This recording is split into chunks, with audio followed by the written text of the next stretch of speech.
Coucou les copains, on se retrouve dans cette toute nouvelle vidéo YouTube, j'espère que vous allez bien. Vous avez été nombreux à me demander que je fasse une chaîne YouTube avec des vidéos plus longues, donc je suis là, j'espère que ça vous plaira. Petite parenthèse, la lumière risque de refléter beaucoup sur ce côté de mon visage parce que quand on est bien blanche, ça reflète. Voilà, aujourd'hui je voulais faire une vidéo un petit peu plus courte que d'habitude, enfin je sais pas comment vont durer les vidéos, mais en tout cas mes podcasts qui durent 30 minutes, on va essayer de faire plus court. Donc je vais vous parler de mes oracles et de mes tarots, ceux que j'aime bien, ceux que je vous conseille pour débuter. Peut-être que je vous ferai une autre vidéo sur la différence entre les tarots et les oracles, mais ça c'est vraiment à votre demande. Là je vais vous montrer en fait les tarots que j'aime bien et ceux que je vous conseille. J'aime beaucoup, pour débuter, je l'aime beaucoup, c'est l'oracle de Saraal et de Neventattu, les créatures magiques. Il est vraiment sympa. Déjà j'aime bien la vibe, il est très dark, les illustrations sont magnifiques, enfin très dark vous voyez, les illustrations sont magnifiques, elles sont pas très parlantes parce que quand vous voyez la licorne vous dites pas ah purée indépendance, mais elles sont vraiment sympas pour débuter parce que donc vous avez le titre, vous avez un petit mot clé, donc vous n'êtes pas forcément obligé de prendre le petit livret, et vous avez un petit signe astro qui est vraiment ma foi sympathique, qui vous permet de situer une personne, donc par exemple là ça peut être en rapport avec une personne qui est scorpion ou de mettre une petite période en fonction du signe astro. Vous savez tous que les scorpions, c'est je pense novembre, décembre, vous pouvez situer votre présage. Voilà, donc c'est vraiment sympa. Vous m'excuserez pour le livret qui est ma foi un petit peu tordu, mais c'est parce que j'ai utilisé donc la boîte pour un hôtel portatif. Bref, on s'en fiche. Le livret est vraiment sympa parce que il est super beau, déjà. Il est super beau et vous avez donc l'explication de la créature magique, la signification de la carte et ici le petit signe astro qui vous permet de dater la période et de dater ou de cibler une personne. Donc vraiment génial. En plus de ça, au début, vous avez des exemples de tirage. Donc pour ceux qui débutent, franchement, il est vraiment sympa. Ça peut vous permettre en fait de beaucoup mieux manier les cartes. De prendre plus en fait sur les créatures magiques que vous connaissez peut-être pas. Voilà, c'est vraiment très beau. Et voilà, pour débuter, franchement, c'est vraiment un très chouette oracle. Les cartes, elles se mélangent bien. Enfin, moi, je trouve qu'elles sont un peu grandes, mais en soi, ça va. Genre, ça va. Ça va. Si vous voulez une carte, vous avez la carte de l'intuition. Voilà, petit tirage improvisé. L'intuition, on vous demande de faire beaucoup plus confiance à votre intuition. Vous avez la réponse en vous et il ne reste plus qu'à l'écouter. Voilà, c'est vraiment cet oracle-là. En plus, il est dans un petit coffret avec un petit tapis pour tirer. Donc franchement, il est génial pour commencer. Allez-y, le mythicon, le mythicum de Sarah. Je sais pas comment vous le dites. De Saraal et Neventattu. Pépite. Je vous conseille, c'est l'oracle de Lézo. C'est une copine des réseaux sociaux, si je puis dire. Elle a sorti son oracle il y a moins d'un an. Et franchement, il est vraiment sympa. Donc c'est une vibe beaucoup plus witchy. Vous allez retrouver par exemple ici les spells jars, des déesses, Astéria. Vous allez retrouver des animaux et les miroirs. Par exemple, la magie des miroirs, je sais que c'est sa spécialité. En tout cas, ça l'intéresse beaucoup. Voilà. Donc ça, il est vraiment sympa cet oracle parce que donc vous avez le nom de la carte avec son petit numéro et un ou plusieurs mots. Voilà, ici, il y en a plusieurs qui peut déjà vous permettre d'avoir une première interprétation. Ensuite, vous avez le petit livret qui est un petit peu plus petit que celui du mythicon, je sais pas comment vous dites, mais qui est vraiment sympathique. Voilà, donc on va prendre la carte des pratiques ésotériques. Vous avez la petite illustration qui est super jolie. Vous avez une petite explication de la carte, donc de la pratique. Et vous avez une explication de la signification. Voilà. Donc c'est basique, simple, efficace. Vraiment, on adore. Vous avez des exemples de tirage, comment les interpréter. Vous avez comment poser des questions.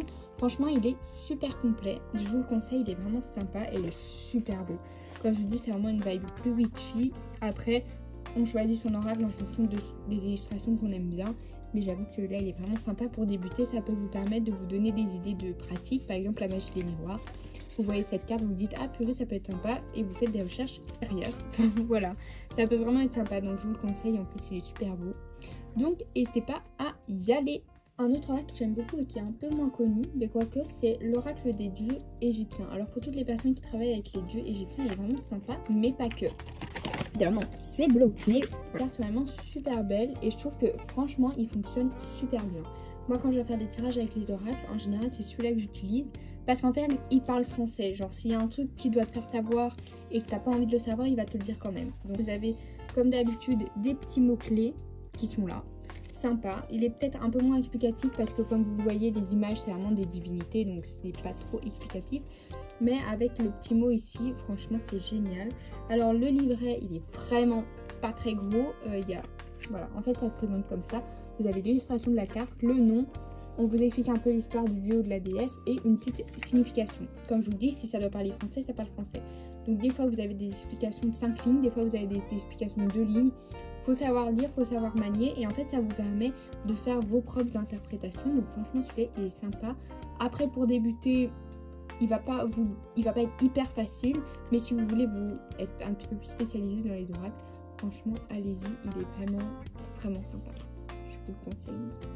Il est très beau en plus, enfin, il est très beau, je sais que j'en ai entendu beaucoup de bien, donc il est vraiment chouette. Mais il va pas être hyper facile, il va pas vous donner toutes les cartes en main, si je puis dire. Mais vraiment pour débuter, il est chouette. Mon dernier oracle que j'ai est l'oracle de la triade, le fameux, celui qui fait peur. Alors je l'ai eu il y a pas longtemps, je l'ai eu pour Noël, donc c'est vraiment ça date il y a pas longtemps. Parce que j'en avais entendu vraiment beaucoup de bien. C'était pas un oracle qui me plaisait trop de base parce que je trouve que les illustrations, ça me parle pas trop, c'est pas trop ça, je trouve qu'elles sont pas hyper jolies, genre c'est pas mon style. Mais j'avais entendu que lui parlait vachement français, genre vraiment il était assez cash dans ce qu'il disait.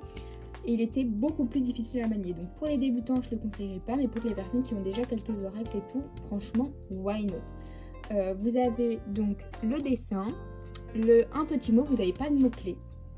Ça, donc c'est vraiment de l'interprétation pure et dure. Ensuite vous avez le livret. C'est ceci. Voilà, donc vraiment hyper fin. Et encore, vous avez en français et en anglais là-dedans. Donc voilà, comment ça se présente. Vous avez donc les mots avec, enfin le nom des cartes avec quelques petits mots. Voilà, donc il faut savoir comprendre. C'est vraiment beaucoup d'interprétation personnelle. Donc ça, comme premier oracle, je ne le conseillerais pas. Même moi, j'ai du mal parfois à le manier, à comprendre le message. Mais pourquoi pas. Franchement, je sais qu'il y en a qui l'aiment beaucoup. C'est un oracle qui est souvent utilisé par les cartomanciennes pour des séances. Parce que il parle, quoi, il dit. Mais vous voyez, ça, c'est pas très explicatif, quoi. Quand on débute, on ne sait pas ce que c'est. Donc je ne vous le conseillerais pas comme premier oracle. Mais si vous avez déjà pratiqué, que vous vous sentez prêt à faire des choses, à pratiquer avec des choses plus subjectives, franchement, allez-y, il peut vraiment être sympa. J'en ai entendu beaucoup de bien, donc voilà. Moi, c'est pas que je l'aime pas, mais c'est pas mon préf, mais pourquoi pas. Allez-y. Alors oui, c'est les seuls oracles que j'ai, parce qu'en fait, j'avais full oracle avant, dont les oracles d'Isabelle Serre, voilà. Là, il me reste là. Les oracles d'Isabelle Serre, j'en avais 2. J'avais l'oracle du chakra du cœur et l'oracle, j'ai oublié le nom, mais avec les 2 mains, je pense que vous voyez, très connu. Mais en fait, il me parle pas trop. Voilà, l'oracle du chakra du cœur, c'est des oracles qui sont beaucoup utilisés cartomanciennes pour des séances reliées au cœur et aux relations. Voilà, moi ça m'intéresse pas trop. Et l'autre, en fait, il est bien, mais je trouvais qu'il parlait pas assez, il était pas assez cash. Moi j'aime bien les oracles qui disent les choses, il faut qu'on les entende. Donc voilà, j'ai que ça, les autres je les ai vendus sur Vinted. Et si je peux vous donner un conseil, si vous cherchez des oracles, regardez sur Vinted. Parce qu'en général, ils sont vraiment pas chers, enfin vous pouvez négocier les prix. Ils sont pas chers et ils sont bien. Il faut juste les purifier avant et les charger en les gardant auprès de vous longtemps. Et ça ira. Mais voilà, pour le moment j'en ai que 4 du coup. Et je trouve que je tourne très bien avec. Après ceux que j'utilise vraiment, c'est, celui que j'utilise le plus, c'est l'oracle des divinités grecques. Des divinités égyptiennes, pardon, qui l'aurait cru, pas moi. Mais c'est celui-là que j'utilise le plus. Celui que j'aime vraiment bien aussi sont ces deux-là. Donc le Mythicone, je vous montre le livre parce que je les ai rangés dans la petite pochette. Mais le Mythicone et l'oracle de Jésus, je les trouve très sympas. Et l'oracle de la triade, j'essaie d'un petit peu le manier, j'essaie de me l'approprier. Après, je sais que ça prend du temps, c'est normal. J'essaie de toujours faire un tirage avec celui-là quand je fais des tirages avec les autres pour les combiner. Et pour voir en fait si ça correspond ou pas. Donc voilà, j'essaie de le manier petit à petit, je sais que ça va arriver. Mais voilà, maintenant on va passer au tarot. On va passer au tarot. J'ai le tarot de Marseille. Il faut savoir que moi j'ai débuté avec le tarot de Marseille. C'est pas quelque chose que je conseille parce qu'il est assez compliqué. Je vous ferai une vidéo si vous voulez où je vous explique un petit peu ce que c'est que le tarot de Marseille plus précisément. Mais là je vais vous montrer. En gros, le tarot de Marseille est composé de 2 parties, des arcanes mineurs et des arcanes majeurs. Ou majeur mineur, je pense que c'est un majeur mineur. Donc vous voyez qu'il y a plusieurs arcanes majeures et les arcanes majeures ce sont celles qu'on voit le plus. Donc où vous avez une illustration et le nom de la carte, le chariot, ici le pendu. Donc voilà, ça c'est ce qu'on voit le plus. Les arcanes mineures, il me semble que c'est ça, c'est des arcanes qui sont un peu moins connues parce que voilà, elles sont peut-être moins explicatives. Vous avez ce genre de carte, donc vous voyez c'est moins explicatif. Ces arcanes-ci sont beaucoup plus utilisées pour affiner le tirage, mais vous pouvez tout à fait faire des tirages seulement avec les cartes, avec des illustrations, voilà. Moi j'ai commencé avec ça parce que c'était un classique, je me suis dit que j'allais commencer par le plus simple. Pas du tout. C'est hyper compliqué les tarots, pas très explicatif quand vous voyez les cartes, mais tout se joue avec les couleurs. Donc ça il faut toujours avoir le petit livret. Bon moi c'est un vrai livret parce que j'avais acheté un kit qui était ma foi pas donné. Mais vous avez vraiment donc toutes les explications des cartes qui est hyper utile. Mais en plus c'est vraiment bien détaillé. Vous avez des correspondances. Donc en fonction si vous avez tiré le pendu et le battleur, qu'est-ce que ça dit, etc. Vous avez des exemples de tirage. Donc franchement celui-là est vraiment sympa. Mais je ne le conseillerais pas du tout pour débuter. Parce que c'est compliqué. Après des tarots, il n'y en a pas 50 000. Si vous voulez commencer par un classique, bah, le tarot de Marseille, vous allez d'office tomber dessus. Mais il y en a plein d'autres. Et moi, j'ai commencé avec ça.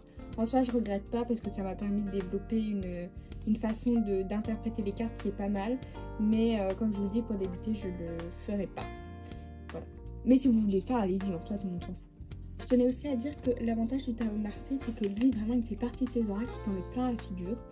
Moi, je l'utilise beaucoup. J'ai beaucoup de prédictions qui se sont passées avec le tarot de Marseille. Et même juste avec les arcanes majeures, il me semble. Enfin, le petit paquet que vous avez vu. Franchement, il vous en met plein la figure. Mais vous êtes sûr, enfin, en tout cas, pour ma part et pour mon expérience, vous êtes sûr qu'il va s'avérer vrai. Voilà. C'est un des rares oracles où, au début, quand j'ai eu du mal à l'utiliser, mais une fois que j'ai commencé à savoir l'utiliser, même un petit peu, ça m'a permis d'être vraiment sûre de mes prédictions. Donc maintenant, dès que je dois faire des trucs où je dois être sûre, enfin des tirages où j'aimerais être sûre de mes prédictions, j'utilise le tarot de Marseille parce qu'il est vraiment pépite. Et voilà, on a fait le tour de tous mes tarots et tous mes oracles. J'en ai pas beaucoup, mais comme je l'ai dit, j'en ai vendu beaucoup. Que cette petite vidéo vous aura plu, j'espère que ça vous aura intéressé. N'hésitez pas à me dire en commentaire vous les oracles et les tarots que vous avez parce que ça peut être vraiment hyper intéressant, les petits thèmes et tout, enfin bref. Vous me dites juste oui j'ai cet oracle là, il parle de ça, je serai hyper contente. N'hésitez pas à aimer la vidéo, à vous abonner SVP pour louper aucune vidéo de votre personne préférée. Activez la cloche et si vraiment ça vous fait plaisir, mais surtout aimer la vidéo et mettre un joli petit commentaire. Voilà. J'espère que cette première vidéo vous aura plu, que ça n'aura pas été trop catastrophique, que je pars pas dans tous les sens. Genre là, je pars dans tous les sens. Mais j'espère que ça aura été un petit peu cadré, que ça vous aura aidé. Si vous voulez me retrouver autre part, n'hésitez pas à aller checker mes réseaux sociaux, mon podcast, que je mettrai là. Et voilà. Je vous lâche. Maintenant, promis, je vous lâche.